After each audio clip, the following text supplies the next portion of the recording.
ஒரு ஏழை குடியானவன் ஒரு கிராமத்து பகுதியிலே வாழ்ந்து வந்தான். கொஞ்சம் தொலைவிலே ஒரு குளம். அந்த குளத்தில் இருக்கும் நீரை கொண்டு வந்துதான் வீட்டு பயன்பாட்டிற்கு அவர்கள் பயன்படுத்த வேண்டும்.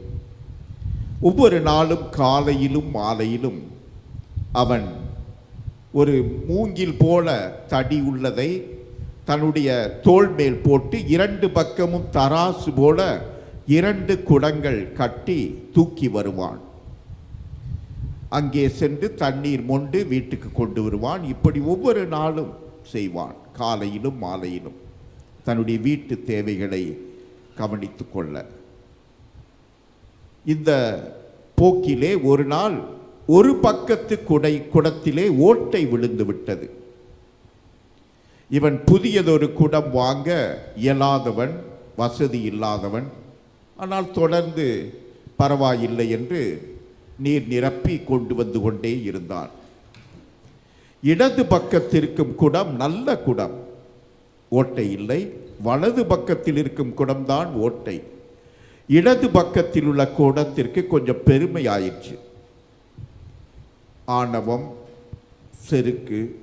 வலது பக்கத்து குடத்தை பார்த்து, உன்னால் நமது எஜமானுக்கு ஒன்றும் பலனில்லை, நீ வழியெல்லாம் ஒழுகி கொண்டு வருகிறாய், ஓட்டை விழுந்த குடம் நீ, நான் தான் முழுமையாக நிறைவாக எல்லா தண்ணீரையும் கொண்டு வந்து சேர்க்கிறேன் என்று சொல்லியதாம். இந்த இகழ்ச்சியை பொறுக்க முடியவில்லை வலது பக்கத்து குடத்திற்கு. நாட்கள் சென்றன, குடம் இன்னும் மாறவில்லை.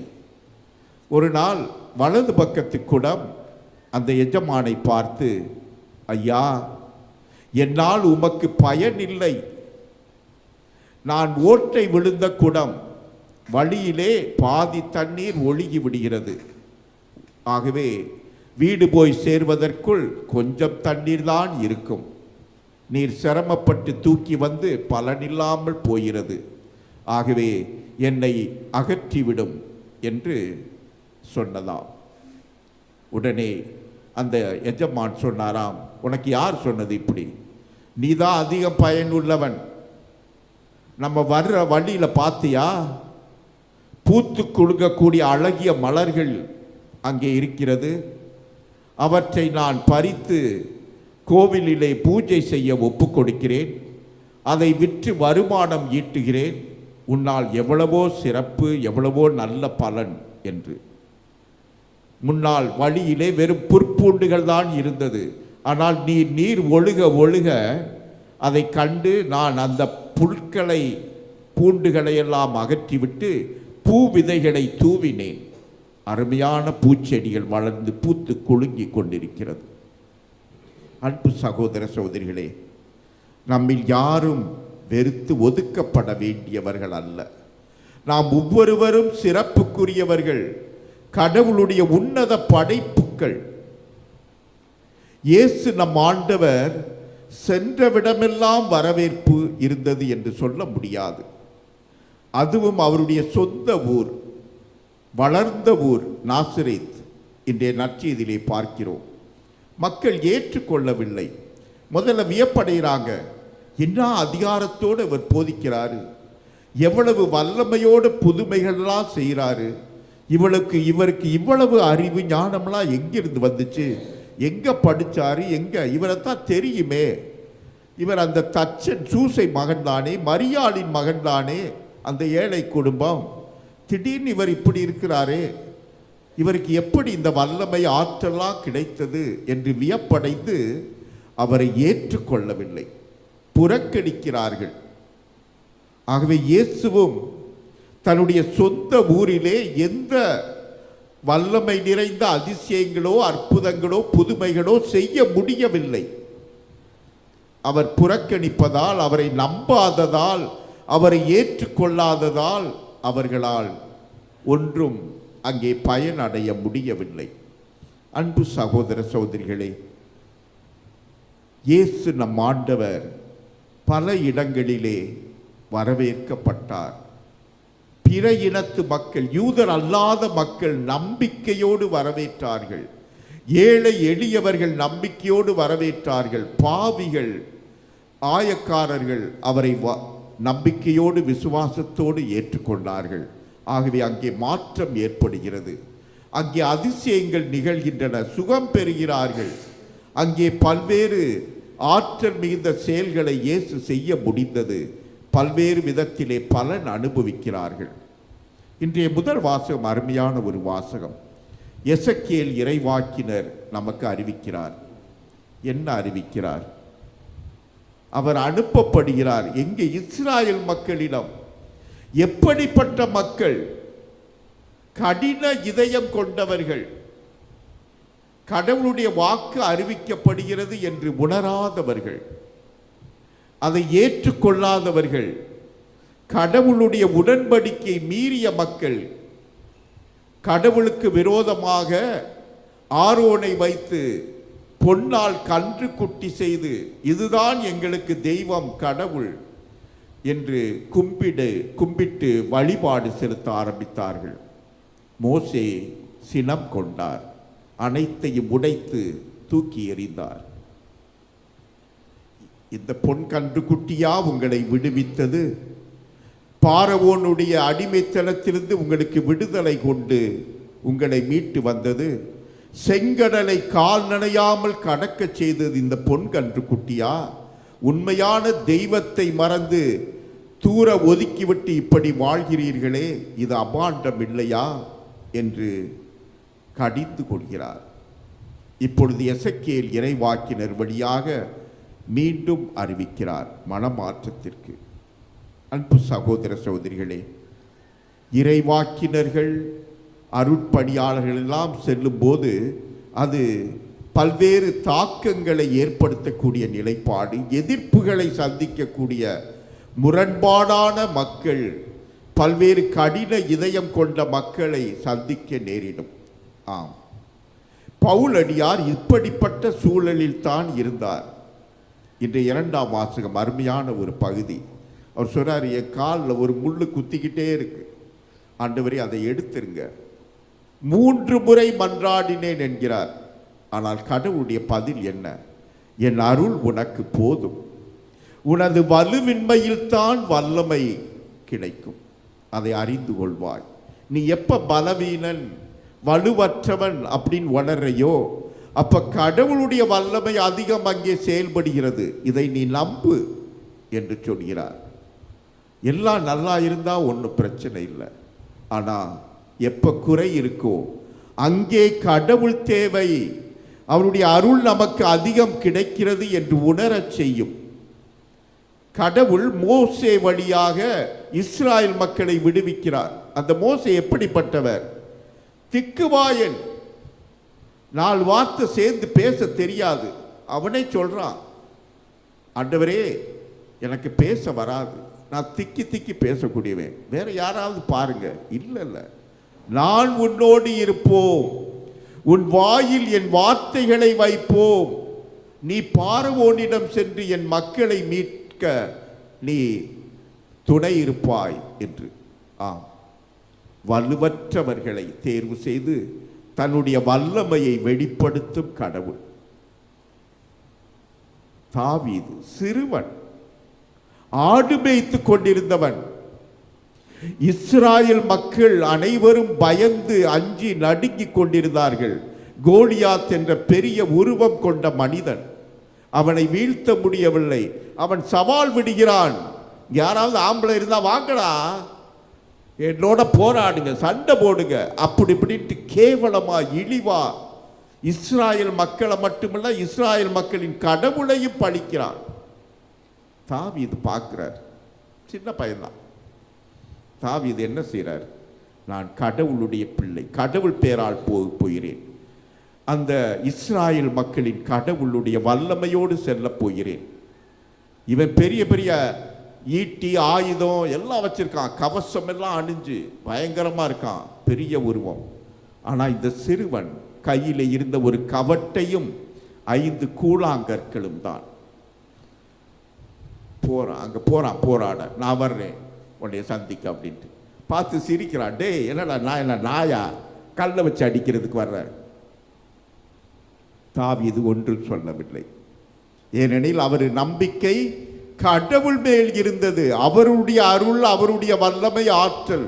நான் வலுவற்றவன் தான், நான் பலவீனன், ஆனால் ஆண்டவருடைய வல்லமை என்னோடு இருக்கிறது, அது போதும் எனக்கு. ஆகவே குறிபார்த்து அந்த நெற்றி பொட்டுல அந்த கல் அடிக்கிற மாதிரி விட்டு விழுந்தான், அவ்வளவுதான். அதோட ஆள் காலி. சவால் விட்டவன், கடவுளையே பழித்தவன். ஆனால் கடவுள் யாரை பயன்படுத்தினார்? சிறுவன், பலவீனன், வல்லமை அற்றவன். ஏனெனில் அவருடைய வல்லமை அங்கே செயல்பட வைக்கிறார். அன்பு சகோதர சகோதரிகளே, பவுலும் இதை உணர்கிறார். எத்தனையோ எதிர்ப்புகள், எத்தனையோ இகழ்வுகள், எத்தனையோ புறக்கணிப்புகள், எத்தனையோ சாட்டை அடிகள், கசையடிகள் எல்லாம் இருக்கு. ஆனால் தொடர்ந்து போறார். ஏன்னா கடவுளுடைய வாக்கு சொல்கிறது, என் அருள் உனக்கு போதும், உன்னுடைய வலுவின்மையில் தான் என் வல்லமையை நீ உணர்வாய். அன்பு சகோதர சகோதரிகளே, நமது வாழ்வில் எத்தனையோ பேர் ஏற்றுக்கொள்வார்கள், ஏற்றுக்கொள்ளாமலும் இருப்பார்கள். ஒரு இளம் பெண், ராணி மாதிரி வளர்ந்தவர். ராணின் பேரு. திருமண ஒப்பந்தம், மாப்பிள்ளை ஏற்பாடு செய்யப்பட்டிருக்கிறது. மாப்பிள்ளைக்கு பொண்ணை பிடிச்சிருச்சு. பொண்ணு என்ன பதில் சொல்வா அப்படின்ட்டு எல்லாரும் காத்திருக்கிறாங்க. வீட்டுக்கு போயிட்டாங்க. அவங்க வீட்டில் கேட்குறாங்க, என்னம்மா?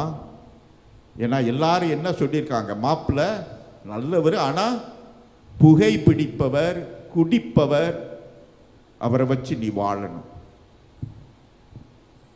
ஏற்றுக்கொள்றார், நான் கல்யாணம் பண்ணுறேன் அப்படின்ட்டு. கொஞ்ச நாள் கடந்தது.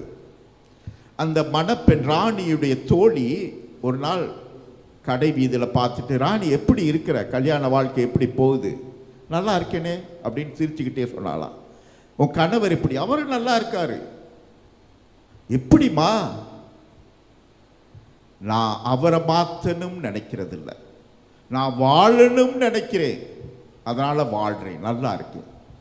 அவரும் வாழ்றார், நல்லா இருக்கார். அன்பு சகோதர சகோதரிகள், இப்படிப்பட்ட உள்ளம் நமக்கு வழக்கமா அந்த முன் அறிவு, இன்னார் இப்படிப்பட்டவர், இன்னார் அப்படிப்பட்டவர் அப்படின்னு நம்ம மைண்ட்ல பலர் சொல்லுவாங்க. அந்த தான் அப்படியே வச்சுக்கிட்டு அவர் அப்படியே பார்க்கறது மற்றவங்களை. அந்த மைண்ட்ல செட், அதை மாத்துறது இல்லை, திருத்துறது இல்லை. அதை நம்ம தான் திருத்து, நம்மையே மாத்து. இன்னார் இப்படி இருக்காருன்னு அப்படியே இருக்க போறது இல்லை. ஆதியிலிருந்து அந்த வரைக்கும் அப்படித்தான் அப்படின்னு நம்ம முடிவு பண்ணக்கூடாது. கடவுள் நம்மை மாற்ற வல்லவர். என் அருள் உனக்கு போதும். அந்த வலுவின்மையில் வல்லமை கிடைக்கும், அவருடைய ஆற்றல் செயல்படும். எப்படி அந்த பெண் ஏற்றுக்கொண்டு வாழ்ந்திருப்பான்னு நினைச்சு பாருங்க. அன்பு சகோதர சகோதரிகளே, இன்று எத்தனையோ பேர் எத்தனையோ விதங்களிலே இந்த பிரெஜிடிஸ் சொல்லுவாங்க ஆங்கிலத்தில், முன் அறிவு. பலர் சொல்ல கேள்விப்படுறது, உன் புருஷன் இப்படி, உன் பொண்டாட்டி இப்படி, அப்படி, உன் பிள்ளை இப்படி, அதெல்லாம் வச்சுக்கிட்டு மைண்டில் ஓட்டிக்கிட்டே நம்ம அப்படியே முடிவு கட்டி நம்ம ரியாக்ட் பண்ணுவோம். நம்முடைய வாழ்க்கை முறைகள், நம்முடைய பதில், நம்முடைய பேசும் நடக்கும் விதங்கள்லாம் அப்படி இருக்கும். ஆனால் கடவுள் இன்றைக்கு நம்மை அழைக்கிறார். அந்த இயேசு அப்படித்தான் பார்த்தாங்க. தச்சன் மகனாத்தான் பார்த்தாங்க, மரியாள் மகனாத்தான் பார்த்தாங்க. இவர் கடவுளின் மகன், இந்த மெசியா இவர்தான், நம்மை மீட்க வந்த மீட்பர் இவர்தான், இவரிடம் எல்லா வல்லமை ஆற்றல் உண்டு, பேய்களை ஓட்ட, பாவங்களிலிருந்து நமக்கு மன்னிப்பு வழங்க, எல்லா நோய்கள் கட்டுகளிலிருந்து நமக்கு விடுதலை கொடுக்க வல்லவர் இவர். எல்லா சமுதாய தீமைகளை ஒழிக்க வந்தவர் இவர்.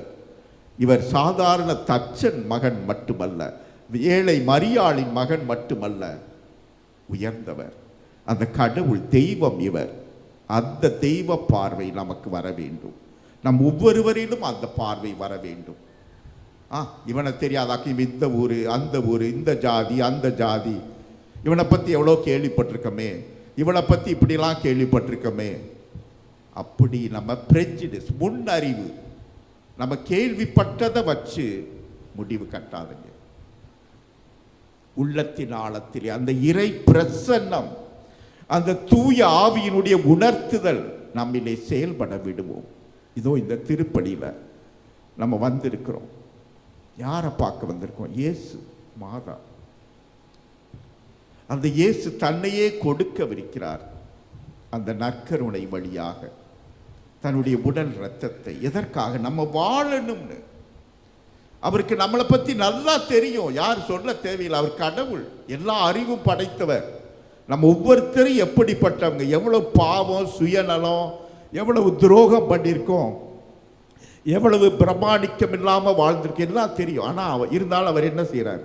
நான் உன்னை அன்பு செய்கிறேன், என் இரக்கத்தை பொழிகிறேன், நான் உன்னை ஏற்றுக்கொள்கிறேன், உன்னை அரவணைக்கிறேன், நீ என் பிள்ளை, என் மகன், என் மகள், உன்னை ஏற்றுக்கொள்கிறேன். யார் புறக்கணித்தாலும், யார் ஏற்றுக்கொள்ளாவிட்டாலும் நான் உன்னை ஏற்றுக்கொள்கிறேன், உன்னை அன்பு செய்கிறேன். இதுதான் அந்த தெய்வம் இயேசு. நான் உனக்கு என்னையே கொடுக்கிறேன், உணவாக கொடுக்கிறேன்.